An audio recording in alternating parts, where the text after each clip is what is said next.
विधिमंडळ सचिवालयान मीडिया एक्रेडिशना खातीर जारी केल्ली वादग्रस्त मार्गदर्शक तत्वां फाटी घेवची म्हूण काँग्रेसीन इश्यू केला।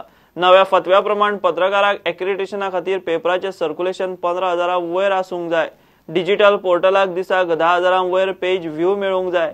पत्रकारांचे संघटनेकूय सरकाराची गजाल मानवल्ली ना। वेगळी जी कंडिशनां तेणी घातलेली आसात ते जावं 15,000चे सर्क्युलेशन। एक कंडिशन जाता की 10 लाखाचे टर्नओवर ते सुद्धा ओनली बाय सेलिंग न्यूज, म्हणजे तुझे एडवर्टाइजमेंट सुद्धा तितूंक ऍड जायना। म्हणजे 10 लाख जो न्यूज सेल करून, दुसरी म्हणटा ऑनलायन तूं सबस्क्रिप्शन तुमचे जावपाक जाय। थोडे म्हणटा 10,000 व्ह्यूज जावपाक जाय दिसाक ऑनलायन। हें काय दुबाव येता की हेजे कारण की मिडिया ह्या सरकाराक ची जो वायट चल्लां ते मुखार हाडटा म्हणून मिडियाक हाडोवपाचो प्रयत्न करतात काय गोवा असेंब्लीन आसा। म्हाका दिसता आमच्या स्पिकराक कॉन्स्टिट्यूशन खबर ना, and that is why Congress with all its force at its command demand with this government and the speaker to immediately withdraw these guidelines which are unconstitutional. गोयचे श्रमिक पत्रकार संघटनेकूय सरकाराचो निर्णय मानवल्लो ना। मार्गदर्शक तत्वां पत्रकार संघटनेक विश्वासात घेवन जारी करची म्हूण गुजाचो अध्यक्ष मागता। गोवा विधानसभेन माध्यमां खातीर ज्यो नवीन गायडलायन्स जारी केल्यात त्यो गायडलायन्स अत्यंत जाचक आनी अन्यायकारक आसात। म्हाका खबर ना की अशा पद्धतीच्यो गायडलायन्स ह्यो तांणी तयार केल्योच कश्यो। एक म्हणजे विधानसभेची स्वताची प्रेस एक्रिडिटेशन कमिटी आसा, त्याच्या भायर गोवा श्रमिक पत्रकार संघटना आसा। हांकां कसल्याच बाबतीन विश्वासान न घेता ह्यो गायडलायन्स तयार केल्ल्यो आसात।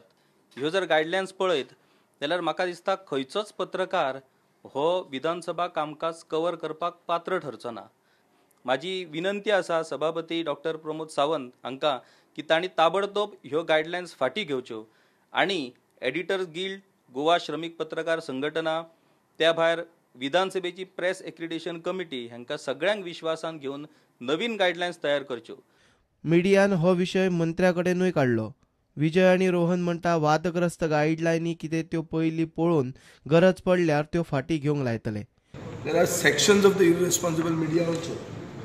Now we cannot paint in the same brush everyone, for which we will in our own way discuss and set this issue straight. कित्याक कळ्ळें म्हाका खबर ना आनी कशें कळ्ळें ते issues have not been discussed. It is I think come from the speaker's thing. We have conveyed our sentiments to the speaker. I think speakeran सांगपाक जाय कित्याक काडिल्लें आशिल्लें। I don't find any justification of suddenly finding new rules at this point of time. प्रुडंटा खातीर सुभाष कुटवळकार आणि तुळशीदास च्यारी।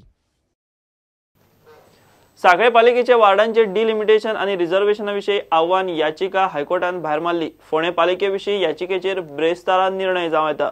सांखळे नगरपालिकेच्या 13 वार्डांची वेंचणूक 6 मायाक जातली। फोंड्या 15 वार्डांची वेंचणूक 29 एप्रिलाक, सांखळे 12 ते 20 एप्रिला मदीं, जाल्यार फोंड्या 6 एप्रिल ते 13 एप्रिल मेरेन वेंचणुकेचे उमेदवार थारतले।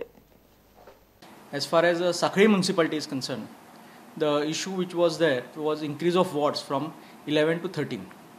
The other issue was whether it is a B municipality or C category municipality.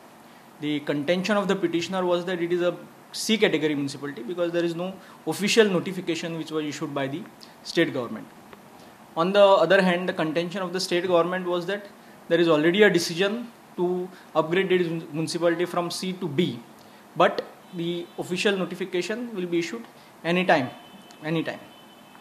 So we had also contended that as per the petitioner's own showing that this is a B category municipality. Number two, the notification is of December 2017 and it was challenged in March 2018, so almost after a delay of 3 months. Further, the state government pointed out to the court that any interference now in the notification would delay the election process, which has to be completed before 20th of May. So accordingly it was heard before the court, and court has dismissed the petition primarily on the count that there is enormous delay on the part of the petitioner in approaching the court.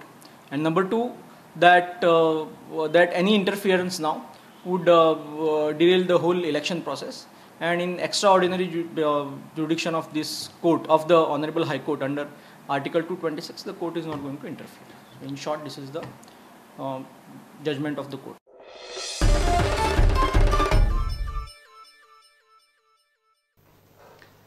आमदार मायकलान स्वताचे आणि ताच्या लोकांचे भरीक कानोळे Calangute PDA plan केला. कळंगूटचो आदलो sarpanch Joseph सिकेरान केल्ल्या आरोपांचेर Michael म्हणटा plan सारको, लोकांच्या बऱ्याक. प्लान एकदा तडीक लागलो जाल्यार तांचे कडेन कोणूच वचचे ना म्हूण विरोधक काचाबूल जाल्यात. 5 जाणांनी फायदो घेतला जाल्यार they are holding Calangute to रॅमसन. हे 5 जाण Calangute along with this MLA is holding the Kalangut village to ransom. आपणाक जाय ते करूंक सोदला, हांव कोण ना म्हणटा. आयज म्हाका दूख भोगलीक जेन्ना हांव उगीच आसलो, हांवें म्हणलें करून हेंकां पंचायत चलोव न्ही, पंचायत तुमकां दिला वटीक, सो तुमी चलयात. जेन्ना आमकां पंचायतीन सरपंचान आपयले, ते सरपंचाक आमी विचारलें क्वेश्चनां, सरपंचाक आन्सर ना जालो. हे आमकां आन्सर दिवपाक फकत म्हणटा हायकोर्ट ऑर्डर आहा आमकां प्लॅन डिस्पोज करपाक. अरे हायकोर्ट कितें ऑर्डर आहा ती पासून हाडूंक ना तेणें, हांवें तुमकां दिली जाल्यार तुमी आनी कितें म्हणटा. प्लान सारको आसा, तो तडीक लागल्या उपरांत कोण विचारचे ना म्हूण खंय विरोधक चाळवल्यात. आनी हे जे म्हणटा स्कॅम स्कॅम स्कॅम, हेंच्यांनी दोगांनी बसून भासाभास करची. दोगांयनी let they should both sit and whisper in both the others ears that really what scam this is. They are scared if people's structures are regularized, nobody will go back to them. तेंचे कडेन आनी कोण वयतलो, ते कोणाक जाय ते खातीर भियेला ते. They are using all the money they have to go to bringing 2, 3 lawyers, 3 advocate काडलेले आहा. म्हणजे हो प्लॅन एकदा जावचो न्हू म्हणून. But I know the government of the day and including the court, what is right they will not come in the way. प्रुडंटा खातीर तुकाराम मराठे. घेऊया एक कमर्शियल ब्रेक.